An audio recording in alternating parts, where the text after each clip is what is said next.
Hello my dear students. So now today I will teach on the chapter how do organisms reproduce, that is vegetative propagation. Now what is this vegetative propagation? So when a new plant is produced from a vegetative part of the plant body such as root, stem and leaf, that is called vegetative propagations. So there are two types of vegetative propagation, two modes of that. That is a natural vegetative propagation and artificial vegetative propagation. So one by one we will go into the details. The first one is a natural vegetative propagation. What is this? Now natural vegetative propagation, that is with the help of the root, stem and leaf. What happened when the axillary bud grows into the lateral shoot and develop its own root naturally. So that is the natural vegetative propagation. Example, in the case of root, sweet potato. So what happened when these sweet potato, this one, they have the buds, and when they come in a contact with the soil, so there they produce the shoot and the root, and when we separate that from the main parent, main sweet potato, and then we can produce a new plant. So this is a sweet potato, that is with the help of root. In the case of stem, grass, potato, ginger. See, in the case of the potato, you have seen they have the potato, they have axillary bud that we also call as eye. Now what happened here?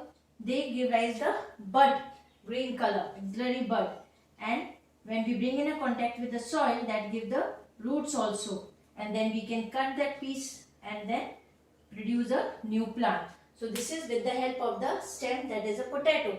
In the case of grass, what happened? At nodal portion, they produce the root and upper the shoot part when that come in a contact with the soil. Again, then these are the internode and this is the nodal portion. So each nodal portion, they give rise to the root and the shoot. So that is the vegetative propagation with the help of the grass and the potato that we have. Even in the case of ginger also. So there the bud is there, and when we sow that, they give the new ginger plant. So this is the vegetative propagation with the help of stem. Now the leaf. Leaf is the bryophyllum example. You have seen. This is the leaf of bryophyllum. At each notch of this leaf, that having the capability when it comes in a contact with the soil to give rise the roots, the lower portion, and the shoot at the top portion. Here shoot, then root, shoot and later on this leaf will degenerate, only these plantlets will be there. So that a single leaf produces a number of plants. Another example, you are very much familiar with the Brahma Kamal. So there also with the help of the leaf, that new plant they produce. So that is all type of the example through the root, stem and leaf. That is a natural vegetative propagation. Fine. Now the next is the artificial vegetative propagation. What is this? Artificial here means the human beings, they are helping the plants to produce a new plant. Right? Now here what happened? With the help of the cutting, the first method, cutting, that example we can take the rose. Here what happened? We will cut that stem part of the rose that must contain the nodes. Nodal portion. Now what happened after that cutting? We will bring in contact with the soil. One node here, another node here. And this is under the soil. Now after some time, from this nodal portion, the roots will arise. And from here or the next node, if that is having the two nodes, here slowly after few days, the bud will arise a shoot. Now these. So what happened? Then this is done by the cutting. So cutting the piece of the plant from the main parent plant, which must contain the nodes. And then when we bring in contact with the soil, so after few days that will give the new plant. Now next is by grafting. So grafting here, example, mostly we do the grafting in the case of the fruit plants. So suppose mango. Here I have drawn one diagram. One part, suppose we want the new plant which is having the characteristics of another two plants what we want. That is, suppose one plant is having the sweet fruit and another is sweet fruit, and another one is having the large size fruit. large size fruit. Now we want both the characteristics in one plant. So what we will do, we will graft the stem from both the plants. So first we will take one part that is having the roots, already that is having the roots, okay, that is called the stalk from one plant. And then at the top we will cut in this way or slant way. Fine. Now this is having the roots here. And another plant, suppose from the root part, stalk we have taken from this plant, now scion from this plant. Okay. Now what happened, we will take piece of the stem that in this shape with the nodal at the top. Here also this one with node at the top. And then we bring in contact with each other, this one, and slowly cover that with a moist cloth.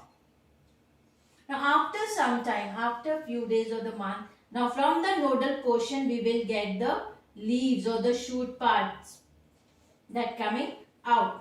Now what happened, later on when this plant will give the fruits that having the characteristics of both, the sweet fruit of large size. So that is, here usually they do this grafting in the case of the fruit plants where we want the characteristics so that will be more economically important. Fine. So this is called the grafting. So the part which is having the root is called stalk, and another part which is on that one, that is called the scion. Next is by layering. Example, we can study about that, the jasmine. Okay, so jasmine plant here, what happened, these are the stems of the jasmine. Okay, and when this jasmine plant come in a contact with the soil, so if this node portion is there, what happened, under the soil this portion that will give rise the roots, and the upper side that will give the shoot. Later on we can separate this plant from the parent one. Okay, and then we can transfer this anywhere. So this is by layering we are reproducing the new plant and layering of the stem. So that is in the case of jasmine. Next is artificial vegetative propagation method is the tissue culture.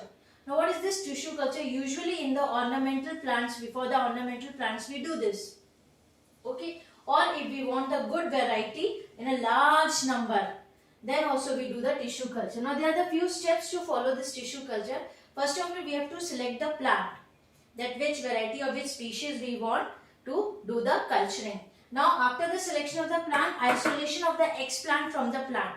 Explant is the part, suppose this is the plant, root, apical tip of that apical meristem. From this portion we take the explant, a small piece from here. Okay, and that we will culture in the lab condition. Now why we take this explant from the apical meristem? Because this apical meristem is a disease-free portion of the whole plant, developing stage, okay, very young. So from here we take this explant and then we cultured in the nutritive medium. So explant is inoculated on the nutrient medium in the lab condition. Fine. Now this we will keep there in the lab condition for a few days, then kept in a proper condition for the growth and regeneration. So that explant will start dividing and redividing, and then it forms the callus-like structure, a mass of cell here. So callus formation will take place. Now later on we will cut this piece of callus, okay, and we cultured in another medium where that contains the hormones for the root and the shoot.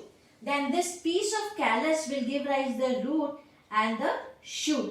And later on, now these plantlets are then removed from the culture medium and then prepared for the soil transfer. So in this way, tissue culture method, from a single explant, single piece from the apical meristem, we can produce a large, many plants from that a small explant portion. So that is a tissue culture method, but this is in totally lab condition, sterilized condition. Only the last part, after when we will get the plantlets, then they will be removed from the culture medium and transfer into the soil. So this is all about the vegetative propagation by two methods, that is a natural one and artificial vegetative propagation. Okay, just have a look. Now we have to deal with the what are the advantages of the vegetative propagation.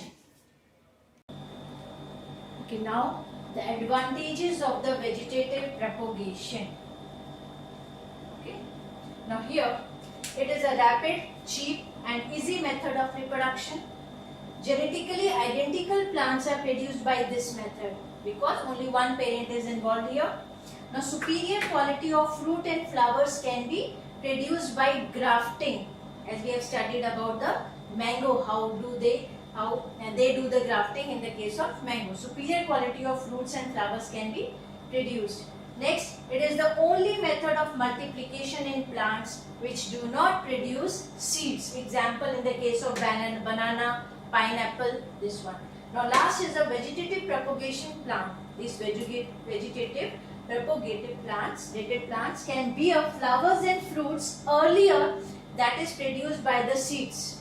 Means the plants which are produced by seeds, they give flower and fruits little bit late.